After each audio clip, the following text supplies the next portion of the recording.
बताओ सर, आज के क्या विषय पर इस तरह की चर्चा की? Indian national building construction forest and would workers federation, जो अखिल भारत भवन निर्माण जंगल व काष्ठ निर्माण महासंघ है, वो राष्ट्रीय मजदूर कांग्रेस का साथ एफिलिएटेड है और अंतर्जातीय क्षेत्र में building and would workers international federation का साथ भी एफिलिएटेड है। आज उनका working committee, national working committee meeting और हरियाणा का स्टेट कन्वेंशन था। निर्माण और भवन निर्माण और जंगल कर्मचारी संघ की तरफ से जो बैठक हुई थी, ये बैठक में मुख्य रूप से केंद्र सरकार और हरियाणा समेत जो राज्य सरकार भवन निर्माण श्रमिक की वेलफेयर के लिए संगृहीत जो अर्थ है, वो अर्थ को जो कानून के मुताबिक खर्च होना चाहिए वो खर्च नहीं होता है। मजदूर का यूनियन का साथ जो कंसल्टेशन होना चाहिए वो कंसल्टेशन नहीं होता है और कई लाखों दरखास्त हरियाणा में और भिन्न भिन्न सरकार में अभी तक पड़ा है, उसका ऊपर कंसीडर नहीं करते हैं। और राजनीतिक दृष्टिकोण से चाहे शिक्षा का जो सब्सिडी हो, कंपनसेशन हो या हेल्थ का जो प्रोग्राम हो, वो घर का भी जो प्रोग्राम हो, वो राजनीतिक दृष्टिकोण से एमएलए एमपी मिनिस्टर के रिकमेंडेशन में होता है, मजदूर का रिकमेंडेशन में नहीं होता है, जिनका आज का सभा में तीव्र असंतोष और प्रतिवाद किया गया है। अगर इसमें परिवर्तन नहीं होगा तो मजदूर बिल्डिंग कंस्ट्रक्शन फेडरेशन की तरफ से, इंटक की तरफ से हरियाणा में और सारा देश में, जैसे दिल्ली में, उड़ीसा में, कर्नाटक में, हिमाचल में, पंजाब में, भिन्न भिन्न राज्य में भी लेबर डिपार्टमेंट की सामने एजिटेशन प्रोग्राम करने के लिए वो तय हुआ है। दूसरा बात यह है, केंद्र सरकार और राज्य सरकार, जैसे एक सुझाव आया है, कृष्णा मूर्ति दिया है 12 घंटा काम करने के लिए। ये सुझाव ILO कन्वेंशन नंबर 1 जो अमेरिका है मार्केट में मजदूर आंदोलन हुआ था अष्टदश शताब्दी में, ILO गठित होने का बाद जो पहला कन्वेंशन था 8 घंटा काम करने का, ये ILO कन्वेंशन का विरोधी और विशेष रूप से जब 2022 में कोरोना का बाद ILO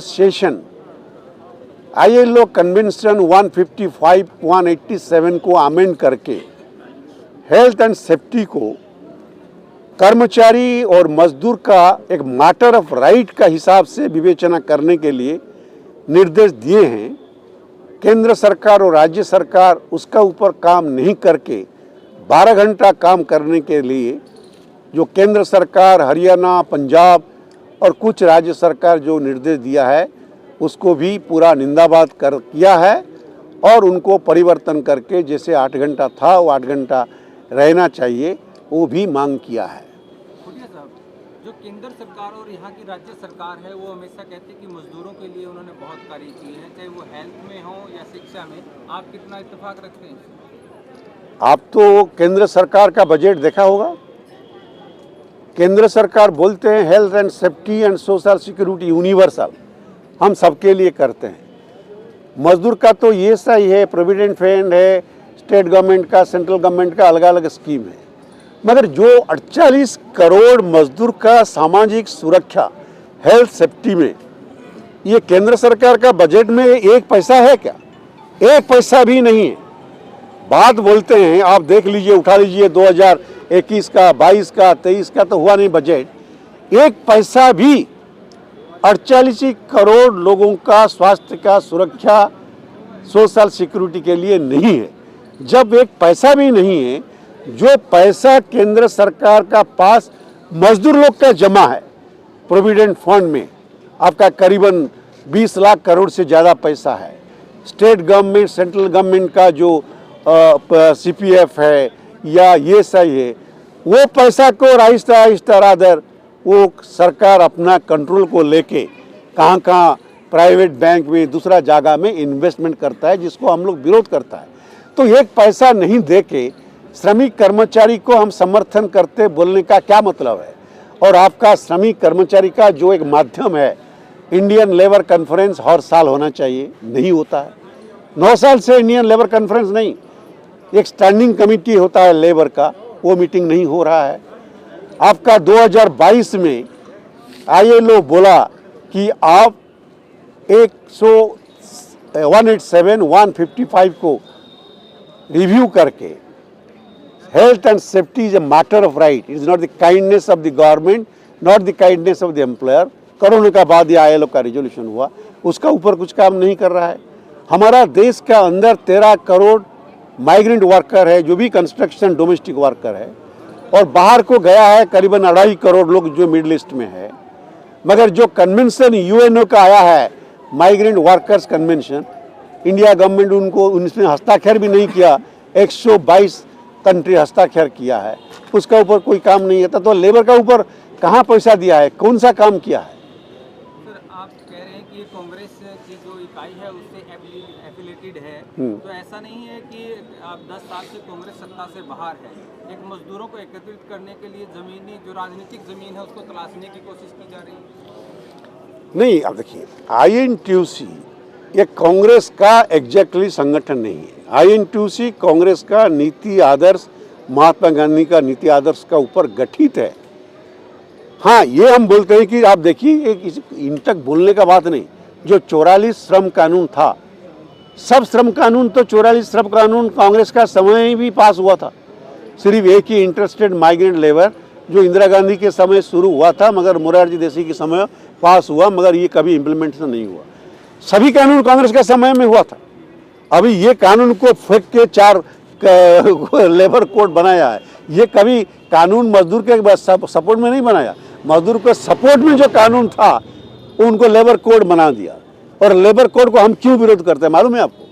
हम इसलिए विरोध करते हैं, वो जो प्रावधान था 44 आइन लेबर कानून में, वो प्रावधान इधर भी है, मगर क्या किया मालूम है? ये कानून का इम्प्लीमेंटेशन का मूल मुद्दा क्या है, जो ये किसको लागू होगा, उसको डाइल्यूट कर दिया गया। सर, एक अंतिम प्रश्न ये है कि अगर चुनाव आएंगे जब लोकसभा पूरे देश में, तो क्या उस समय में आपकी जो यूनियन है वो खुल करके कांग्रेस की सपोर्ट में आएगी? हैं? जब चुनाव होंगे लोकसभा के, तो आपकी यूनियन खुल करके कांग्रेस की सपोर्ट में आएगी क्या? हम सपोर्ट में आएंगे जरूर, क्योंकि कांग्रेस का समय में कानून बना था, और ये सरकार वो 40 को लेबर को नहीं पूछ के पार्लियामेंट में डिसाइड नहीं करके वो उनको कानून को फेंक दिया और दूसरा कोड बना दिया किसी को नहीं पूछ के। और तो ये तो लेबर का विरोधी स्टैंडिंग कमेटी इंडियन लेबर, तो जरूर ना केवल इंटैक्ट देश का सभी मजदूर संगठन कोऑर्डिनेशन में, मजदूर संगठन और किसान संगठन भी तो मिल के, मजदूर किसान ये सरकार का खिलाफ में है, बीजेपी के खिलाफ में है। अगला इलेक्शन, ये 5 इलेक्शन में भी हम सब मिलके उनको हराने के लिए कोशिश जरूर करें। कोई आपके इंटक का जो सदस्य बन जाता है, जो एक आम सदस्य है, अगर उसके साथ कोई दुर्घटना हो जाती है, उसकी मौत हो जाती है, उसके लिए आप लोगों का क्या प्रावधान है परिवार के? नहीं, INTUC is a trade union organisation, उनका पास इतना पैसा नहीं है, व्यक्तिगत रूप से किसी को सहायता करता है, मगर मजदूर संगठन का अलग स्कीम है। जो EPF में है, कुछ लोग ESI में है, कुछ लोग गवर्नमेंट में है, कुछ लोग कंस्ट्रक्शन वेलफेयर बोर्ड में है। वो अपना स्कीम का हिसाब से जो फ़ायदा मिलना चाहिए, तो इंटक वो फ़ायदा उनको स्कीम के हिसाब से देने के लिए कोशिश करता है। और जहाँ कोई स्कीम नहीं है, तो हम लोग डिमांड करते हैं गवर्नमेंट को, स्टेट गवर्नमेंट को, उनको कंपनसेशन देने के लिए। आप भी सांसद रहे हैं और मजदूरों के हकों की आवाज़ उठा रहे हैं, तो उस वक्त उस समस्या का समाधान पूर्ण रूप से नहीं, पूर्ण रूप से नहीं हुआ बात सकते हैं। सांसद रहने का समय इट इज एन रिकॉर्ड। आप अगर जाएंगे श्रम शक्ति भवन, कोई बीजेपी कम्युनिस्ट वाला को भी पूछो, सबसे अगर ज़्यादा सवाल हम 12 साल में उठाया तो हमने उठाया था। और इसका किताब भी हम छपाया और किताब भी पार्लियामेंट में, श्रम शक्ति भवन में, सारा देश में भी है। सबसे ज़्यादा सवाल इवन कांग्रेस सरकार होते हुए भी हमने उठाया था। हम ये नहीं मानता है कि पूर्ण जो समस्या था कांग्रेस समाधान कर दिया, मगर कांग्रेस का समय में कुछ तो आया था, कुछ तो जैसे आपका building construction welfare board Narasimha Rao समय में हुआ था, provident fund related EPF scheme वही नरसिंह राव समय में 95 में हुआ था, बाकी सब कानून तो कांग्रेस समय का हुआ था। उनका समय में कुछ कानून अभी तक नहीं हुआ है। कांग्रेस समय से सभी कानून को कर दिया ये बात नहीं है।